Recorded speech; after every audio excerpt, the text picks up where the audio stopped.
Hello, I'm starting the webinar. Okay. Um, your quality's not as high as it normally is. That's, I guess, an issue with Zoom. You're on your computer? No, I'm on my phone. I'm usually on my phone. Okay. Well, we knew this might be an issue. I at least my screen, I look good on my screen. I'm coming through blurry to you. Well, yeah, I mean it's the same thing with Riverside. It just doesn't record locally, which is what Right. Riverside does. But I'm curious, can you have Zoom record video locally? So it's higher quality. Oh, I got a little better actually. I'll take it. This video saved directly on Zoom servers. You get access.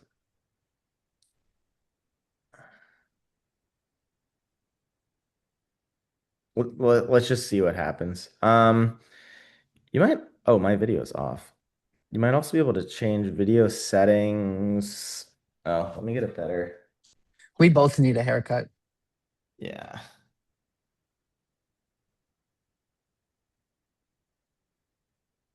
I'm not gonna move the desk because I'm lazy. I'm just gonna move the other side.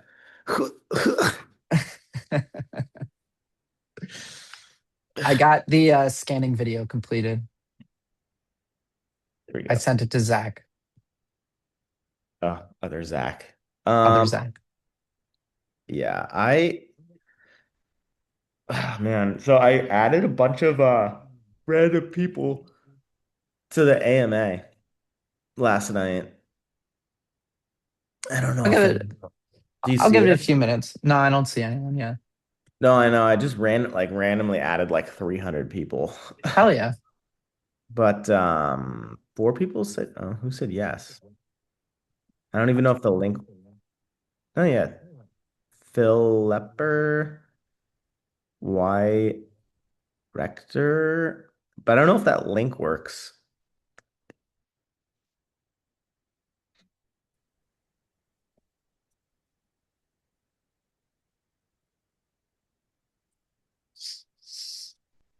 Why don't we talk about some issues that people are having with orthotics, our orthotics in the past, and how we've solved that problem. Oh, Dominic wrote. Yeah, we can do that. This one? Dominic has a topic for today. I I thought that was for the check-in meeting, No. the Flexitech. Yeah, maybe we Okay, should just talk about it. it sounds good.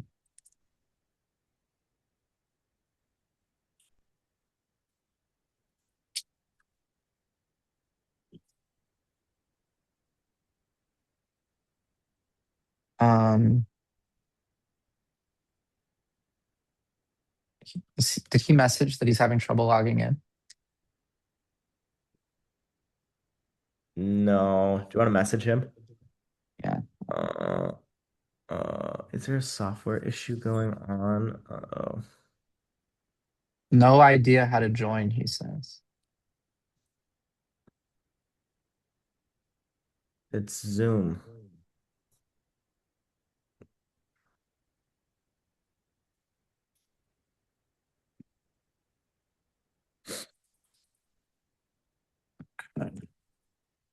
Maybe this is why everyone else is having an issue.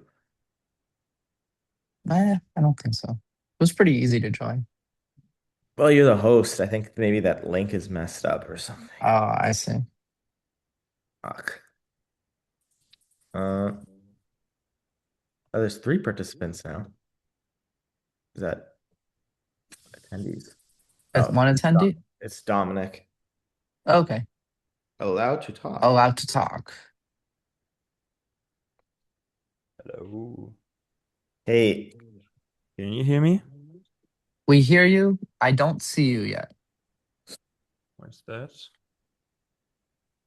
Probably because I joined as a visitor. because I don't have a camera symbol here. I cannot. Let's see if we can do something. Change role to panelist. Okay.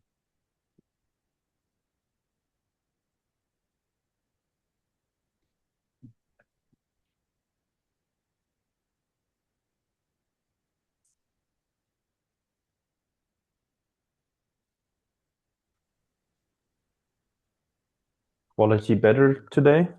My quality? Yeah, you look good. And you have the best haircut. Yeah. And look, they cut more than needed. So, Oh man. yeah, that's true. But you're still the most handsome That's man on the Stride team. oh mate, make me flush. Um, so uh what I want to go well, first, let's briefly introduce ourselves. My name's Zach Carton. I'm the Chief Medical Officer and co-founder of Stride Souls. Greg Yes, I am Greg Gerla, co-founder and CEO of Stride Souls. and Dominic. And I'm Dominic Walter, the head of design at Stride Souls. So I think you wanted to talk about Flexitech today. Oh yeah. Oh, okay. Now you catch me a bit off guard because I thought in our weekly after this I wanted to talk about Flexitech, but yeah, let's do. Yeah, Um, let's talk about it.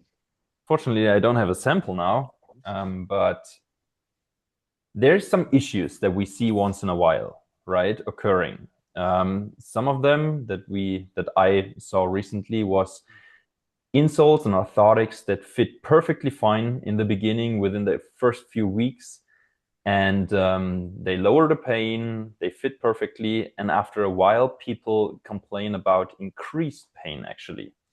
And I made a deep dive. I analyzed all this, and they send us pictures. And what I saw is that all of them had insoles that crumbled after a while, right?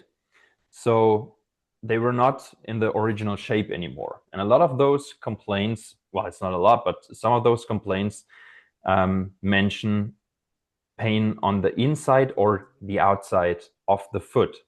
And it matches exactly the deformity of the insoles.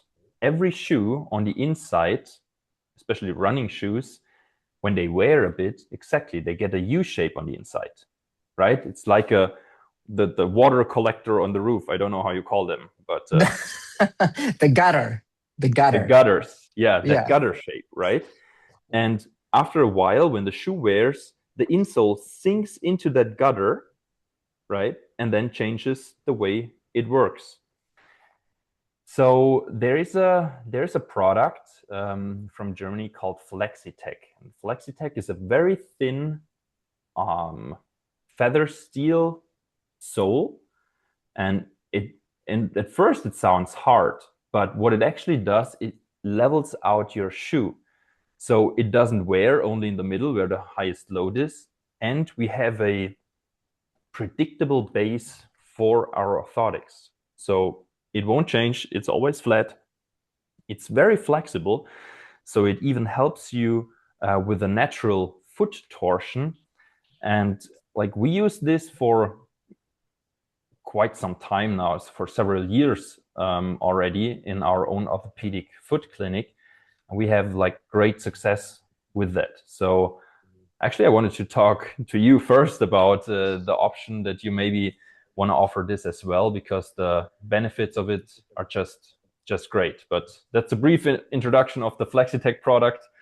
Yeah, No, I love it. In fact, what my plan was to discuss about problems that people have with their orthotics and then to let them know that we're doing stuff about it. We're not just sitting around saying, oh, well, too bad. And I do want to emphasize that the issue that you're describing happens in less than 1% of customers. This is not a very frequent problem.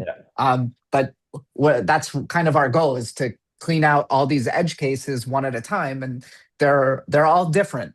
They can have to do with people measuring their foot wrong or measuring their shoe size wrong. It can happen with the shape of the inside of somebody's shoe, things that are really out of our control. And we want to make sure that we can bring into control things that were previously out of control. Um, Greg, exactly. I wanted to know, can you share a little bit about the problem we had with people's shoe size being different than their associated foot size and what we did to correct it? The shoe size being different than their foot size. Are you talking about having the insoles be like going off of the shoe length, not and then being like, hey, we should just have them take their insole out? Well, it's basically the problem is that people's foot length is one thing, but Mhm. their shoe size preference is variable. Right? Yeah. Like Yeah. just because your foot might be technically, if you do that, that metal measuring, they might say you're a size 10, but people who are size 10 might wear shoes that are 9.5, 10, 10.5, even 11. And that's not so straightforward to account for with the orthotic. And I know we've done a lot of effort into trying to capture more measurements from our customers in order to accommodate that. And maybe I just thought you could share kind of the process. Why don't you share it? I'm not sure which one you're trying to talk about. Yeah, So yes. No, no problem. So, a couple things. So, we capture a non-weight bearing scan, which is the foot just with no pressure beneath of it. And we get a very accurate measurement of the foot length from that. However, people's flexibility of their foot changes when it's fully collapsed. So, what we did is we added a component to our questionnaire, which has people measuring their foot length end to mm, end when it's fully decompressed. And this kind of gets at people who are saying, you're not getting a weight bearing scan or image. How can you be sure it's accurate? And to answer their question, we do. We're getting now the non weight bearing and the weight bearing. So we understand arch height when fully relaxed, and we understand foot length when fully compressed. And we're able to use both of those data inputs now to perfectly position the foot on the orthotic in the correct shoe size. So that's kind of what I was getting at. okay. Okay. Yeah, yeah. So that was one thing. Um, I'm trying to think of other issues that we've seen repeatedly that we've had to kind of rethink our process and that we fixed over time. Maybe while you're watching that, I might add some information about what you just said, because Yeah, please. that's really a thing, right? Why do we measure in an unloaded situation? Here I have my cadaver again. Is because we see exactly the arch height and everything in a non-weight bearing situation. And the difference, like we stand on it, the foot stretches, not only tells us about the proportions that we have to consider on the insole, it also tells us about how flexible the foot is. Sometimes you see people with pes cavis, for instance, with high arch feet, and when they're standing, the foot is not really lengthening. That tells us that there's a lot of muscle tension already. So the muscles don't allow the foot to stretch out. Whereas in some cases, we have not a unloaded situation. It looks like a decent arch, whereas when they stand, it flattens out completely. So it gives us, from a static measurement, from two static measurements, some kind of a dynamic aspect that we can look into. So that's like really a big thing that we did there, what you just briefly explained, but it has Yeah, quite a significance. yeah, quite a significant clinical benefit. And I see that we have a participant joining, Phil. Um, Phil, we're happy to answer any questions you may have. So feel free to put in the chat. We don't have a And chat. You might have to change okay, back the well, I, I'll give him the ability to talk if you have any questions, Phil. that's okay. You're on mute now, but if you have any questions, feel free to interrupt us. And yeah, you have the whole Stride leadership and design team here with you. So we're happy to answer any questions you might have about our orthotics in general, shoes, biomechanics. You have the experts at your fingertips. But going on, I, another issue that we had were people pretty consistently measuring insoles that were measuring long, like their insoles were coming too long for their shoe. Do you remember this being an issue? Yep. And the fix there was as simple as having people measure the actual length of their best fitting insole and sending that to us, um, kind of highlighting that, hey, just because you wear a men's size 10, it doesn't mean that the insole length is going to be the same between different shoes, even of the same brand. So like Nike running shoes, they typically have different insole lengths than the Nike kind of casual shoes like Air Force Ones. And yeah, the best way to knock that out is to actually have people measure the length. So by getting all these really fine measurements, we're able to precisely accommodate the exact shoe and foot length, both flexed and compressed. And yeah, it's helped, hundreds of patients at this point get their right fitting insoles. Um, Dominic, I wonder, when you have patients coming into your clinic, are there any issues that you repeatedly see with the shoe type not being able to accommodate the insole in the normal way, other than kind of the gutter problem? Well, if they approach us for the initial assessment with the shoes that they will wear the insoles in later, it's usually no problem. But only recently I had a customer, it was an elderly lady, and she came with a sandal. And for sandals, in Germany, we have a special brand called Fincomfort. Anyways, it has a lot of room. So she told me she wants to wear the orthotics insoles in that sandal. And we made it thicker so it fits inside. And when she came back to pick up her insoles, she wore like fine shoes. So now I was standing there with my big junky insole, and it just won't fit inside those shoes. So that's why we like together agreed on at Stride to make it very thin. So basically what we have on our orthotics is we have this cushion layer that's very compressible, but on the thinnest points of the orthotics, it's only 1.5 millimeters thick, right? Where it basically needs no function, where it's a high load on the heel, on the ball area, on the toes. There we go as thin as possible to accommodate as many shoes as possible. But in the end, it's still the case. If you select a running shoe and you want to wear them in your business shoes, that's not going to fit. Right. And I think I just want to highlight the importance of our full length insole as opposed to the 3/4 fit.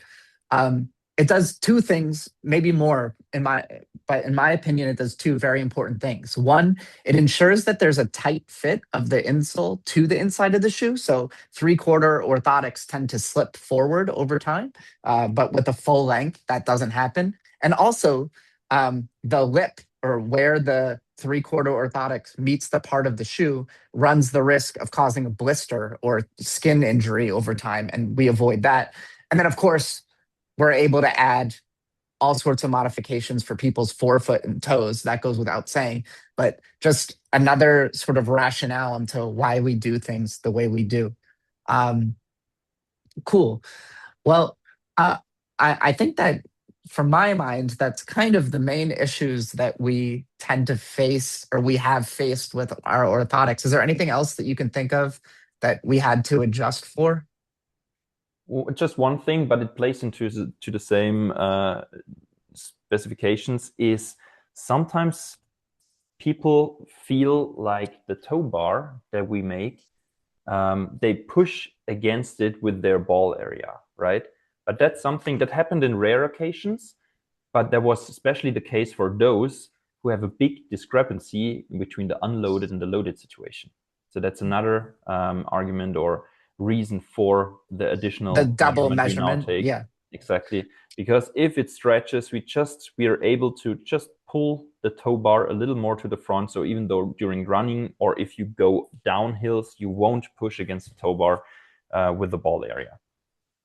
Perfect. Well, I think this all goes to show we're constantly looking at issues people may be having with our orthotics and thinking of innovative solutions to correct them, and not just for that one person, but for all people going forward. And I think that separates kind of what we do from other companies that have kind of just a standardized process and aren't really flexible enough to change it. And I think the CAD modeling, the computer modeling that your team does, really gives us kind of unparalleled flexibility.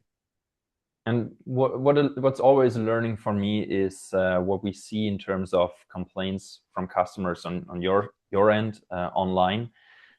I see that we always have an immediate solution because we faced those issues as well, right?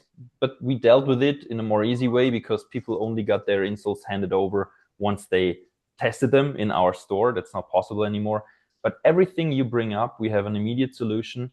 And it's also part of our evolution, right? So we have your constant improvement. And in the beginning, we were fine with the 1% returns. That was like, yeah, we can deal with that. But now that we fixed all our processes, we target this 1% because we don't want this as well. So it's really great progress that we have. Perfect. Well, I'm proud to be part of it. Thank you for your time. Phil, you're still on. If you have any questions, feel free to speak up. Otherwise, we'll let you go. And if you want a discount code as promised for your next install, you can use the code FOOTPAIN20, all lowercase, FOOTPAIN20 for 20% off your next order. So with that, Dominic, thank you so much for your time. And until next week. Thank you. Thanks. All right, man. Thanks, Phil. Bye. Bye-bye. Thanks, Phil.